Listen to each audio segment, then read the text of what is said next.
Welcome to another update notice video. Staying up to date with all the new content and improvements is crucial to be efficient. On this video you are going to learn all the ins and outs of the most recent patch of Game of Thrones Winter is Coming. Thank you for watching and don't forget to like and subscribe. Hello guys and welcome back to another video. So today we have another quick update notice. We have some new stuff added into the game that we are going to talk about, of course. We are currently on patch 2.5.9.7 and as I said, it's not like a big patch, but there are some interesting additions in the game, some great quality of life changes, and so two new weapons to discuss for. So starting off with the biggest update is now we have more advisors. We went from 36 to 44. We now have Podrick Payne, Renly Baratheon, Missandei, Theon Greyjoy, some epic advisors, Elaria Sand, Beric Dondarrion, Gavin Stoker, Gareth Foster. Those are the new advisors that we're going to have. All of them, of course, they have their respective battle skill. I think Podrick is one of the best I've seen in a while, especially for infantry.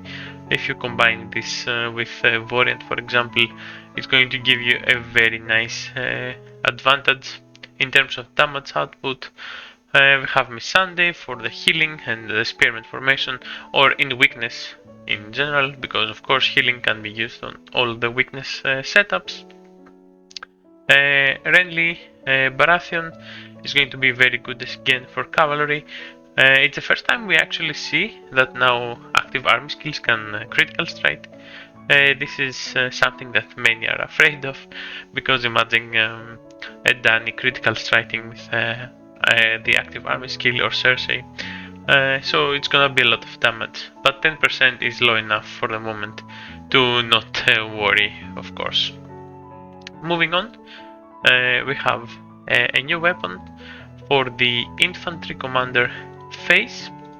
I was going to see here. It's going to increase his stats for the weakness formation, so from 30% it's gonna go to 3.5 every time one weakness attack is launched by allied infantry. Their health is increased by 3.5%, and on the max level is gonna go up to 6% per hit, and is going to be 180% in total.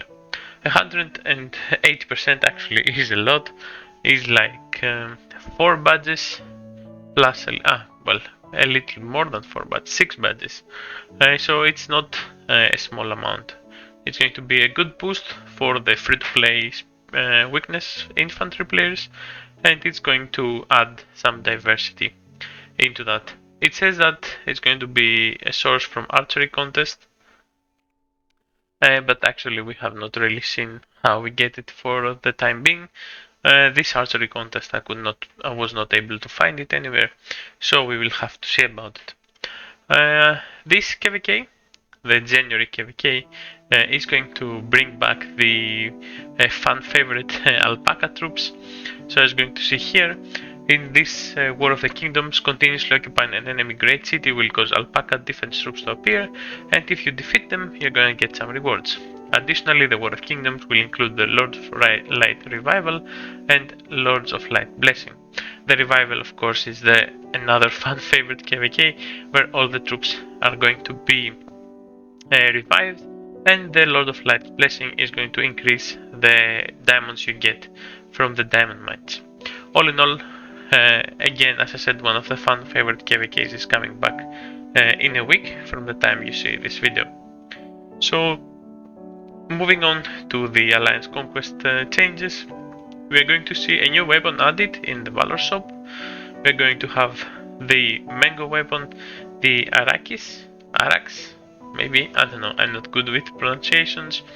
This weapon is going to be increasing the overall power of mango, and each time your cavalry launches a critical strike, the attack power and defense power of your cavalry will be increased by 6%. I think the passive from Mango 4-star is at 5%, so increasing it by an additional 1%, well, on paper doesn't seem that amazing, but moving on, getting his weapon to higher and higher stats is going to, of course, help him. Again, it's going to be a free-to-play, let's say, increase for the people that using Mango in their formations.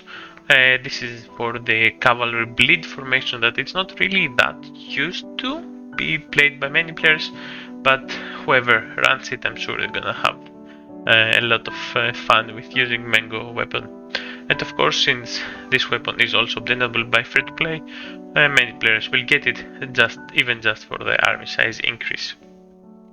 So, as I said, we're going to have some slight alliance conquest changes, and now the prediction shop in the alliance conquest can be exchanged during the competition. So when the competition starts, we can exchange for this new stuff. That is very nice indeed.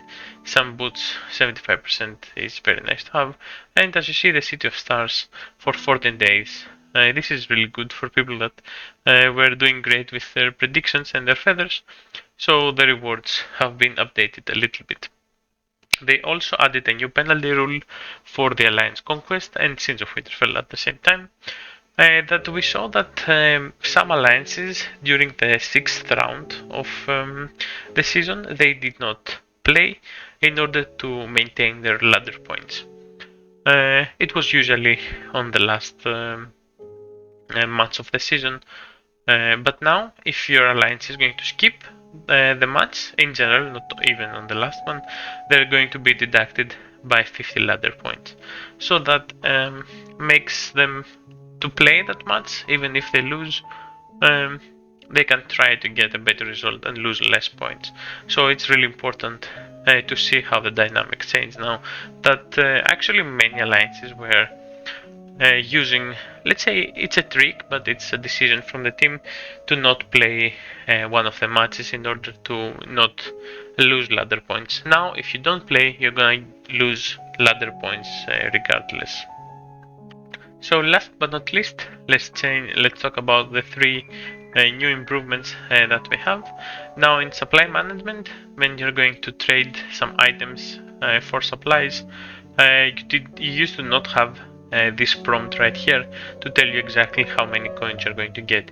You used to add your items here. When you press confirm, it said here that you can claim 60 coins, for example.